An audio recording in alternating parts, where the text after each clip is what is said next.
जय श्री गणेश। नमस्कार, मैं आचार्य संजय द्विवेदी। मेरे समस्त प्रबुद्ध दर्शकों का मेरे चैनल पर हार्दिक स्वागत है। प्रिय दर्शकों, आज मैं नवग्रहों में राजा सूर्यदेव के राशि परिवर्तन प्रभाव को लेकर आपके सम्मुख उपस्थित हूं। सूर्यदेव 16 नवंबर को अपनी राशि का परिवर्तन करेंगे तथा वर्तमान अपनी नीच राशि को छोड़कर अपने मित्र मंगल की वृश्चिक राशि में प्रवेश करेंगे। ज्योतिष के नियमानुसार जब भी कोई ग्रह एक अनुकूल स्थिति में पहुंचता है तो उसका सामर्थ्य, उसका बल, उसकी क्षमता में वृद्धि हो जाती है। अब क्योंकि यहां पर अपनी मित्र की राशि में होकर सूर्यदेव बलवान होंगे तो निश्चित रूप से समस्त राशि के जातकों के लिए ये एक अत्यंत सकारात्मक परिवर्तन है। अभी तक सूर्यदेव अपनी नीच राशि में गोचर कर रहे थे, जिसके कारण सूर्य से संबंधित जितने भी कारक भाव हैं उनकी निर्बलता प्राप्त हो रही थी। अब समस्त भाव में एक सकारात्मक प्रभाव प्राप्त होने लगेगा, जिसका प्रभाव समस्त राशि के जातकों को मिलने वाला है। आज मैं कन्या राशि के लिए सूर्यदेव के इस राशि परिवर्तन का किस प्रकार का प्रभाव प्राप्त होगा, किन भावों में वृद्धि होगी, इस समय में आप कितना लाभ ले पाएंगे, अथवा कहीं पर कोई समस्या है तो उसका क्या निराकरण है, संपूर्ण विश्लेषण मैं पूर्ण तर्क के साथ करने जा रहा हूं। प्रिय दर्शकों, इस राशिफल को आप अपने लग्न तथा राशि दोनों के अनुसार देख सकते हैं। नवग्रहों में सूर्यदेव राजा हैं। राजा के समान ही इनका कर्तव्य है, उत्तरदायित्व है, क्षमता है, सामर्थ्य है, प्रभाव है, एक विशेष ऑरा है। इस ऑरा के समक्ष, इस विशेष प्रभाव के समक्ष समस्त ग्रहों का प्रभाव निर्बल हो जाता है। इसीलिए सूर्य के प्रभाव में जो भी ग्रह साथ में आता है वो अस्त हो जाता है। अब सूर्यदेव जो आत्मबल के कारक हैं, पिता के कारक हैं, शासन प्रशासन शासन तंत्र के कारक सूर्यदेव हैं, नेतृत्व की क्षमता के कारक सूर्यदेव हैं। जब ये मंगल की राशि में होंगे, जो ऊर्जा की राशि है, तो निश्चित रूप से अत्यंत सकारात्मकता प्राप्त होने वाली है। कन्या राशि के स्वामी बुध हैं। बुध और सूर्य का आपसी संबंध अति मित्र का है तथा वर्तमान समय में यदि हम स्थितियों का अवलोकन करें तो बुध का गोचर भी वृश्चिक राशि में चल रहा है। इस प्रकार से दो मित्रों का मित्र की राशि में ही महासंयोजन बनेगा। प्रबल रूप से बुधादित्य योग का निर्माण हो रहा है, जो समस्त राशि के जातकों को कुछ विशेष करने वाला है। विशेष रूप से यहाँ पर कन्या राशि के लिए कुछ अनुकूल स्थितियां बनेंगी, कुछ बड़े परिणाम प्राप्त होने वाले हैं। कन्या राशि के लिए सूर्य का ये राशि परिवर्तन तृतीय भाव में हुआ है। तृतीय भाव जो कि पराक्रम का भाव है।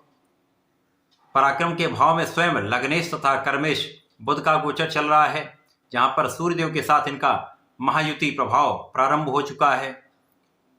बलवान स्थिति में यहां पर बुधादित्य योग का निर्माण हो चुका है, जिसके कारण आप महापराक्रमी रहने वाले,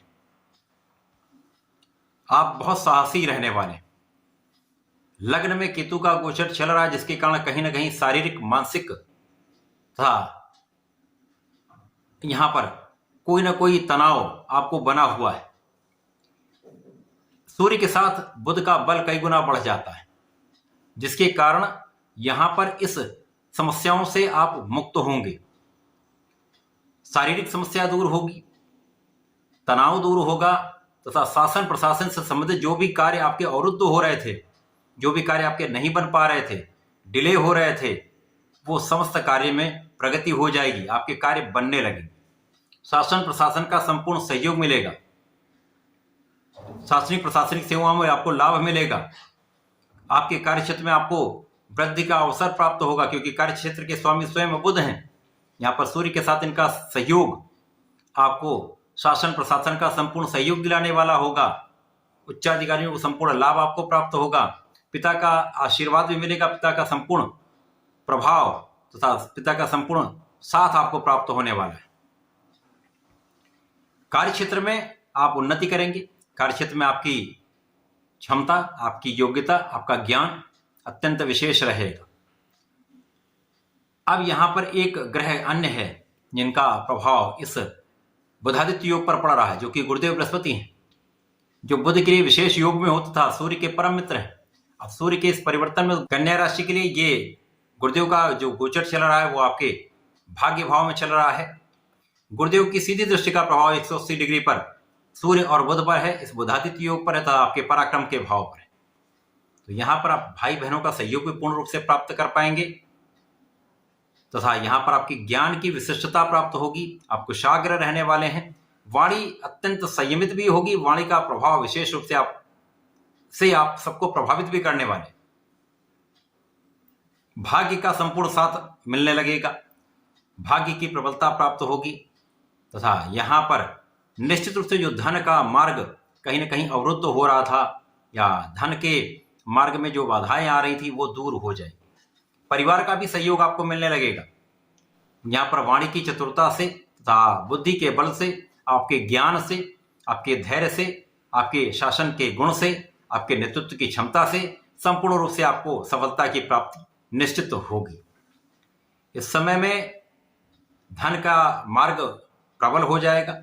धन वृद्धि होगी जिससे आपके सुख साधन यहाँ पर निश्चित रूप से बढ़ेंगे। सुख साधनों का भाव प्रबल होगा जिससे भूमि भवन वाहन का संपूर्ण लाभ आप ले पाएंगे। इस समय में जीवन साथी के साथ सामंजस्य में भी समस्या थी वो दूर होने लगेगी। समस्याओं का निराकरण होगा तथा आपसी प्रेम में वृद्धि होगी। मतभेद दूर होंगे। इसी प्रकार से आपके जो साझेदारी में आप कार्य कर रहे हैं वहां के मतभेद भी दूर होंगे तो आपके कार्यक्षेत्र में प्रगति का अवसर आपको प्राप्त होने लगेगा। इस समय सूर्य जो यहाँ पर कन्या राशि के लिए द्वादश के स्वामी, व्यय भाव के स्वामी होकर पराक्रम में होंगे तो कुछ व्यय तो यहाँ पर बढ़ेगा। अब सुख साधन आप यहाँ पर अर्जित करेंगे, सुख साधनों का लाभ लेंगे तो व्यय बढ़ेंगे, परंतु ये व्यय आपके लाभ के लिए होगा, आपके हित के लिए होगा, आपके सुविधाओं के लिए होगा। यहाँ पर विदेश से संबंधित होकर कुछ लाभ आपको अवश्य हो रहा होगा, या जो लोग घर से दूर रहकर कार्य करते हैं, मातृ स्थान से दूर रहकर कार्य करते हैं, उनके लिए कुछ अच्छे योग यहाँ पर बन रहे। व्यापारिक बंधुओं का जो धन अवरुद्ध हो रहा था वहां पर समस्या का समाधान हो जाएगा।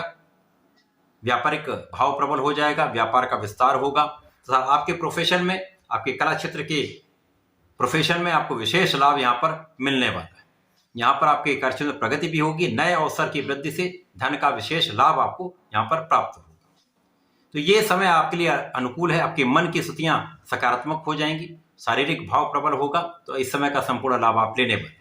इस समय में आपको नियमित रूप से भगवान गणपति की शरण में रहकर ओम गंग गणपतये नमः का जाप करना चाहिए तथा संकटनाशन गणेशोत्तम का पाठ अवश्य करना चाहिए।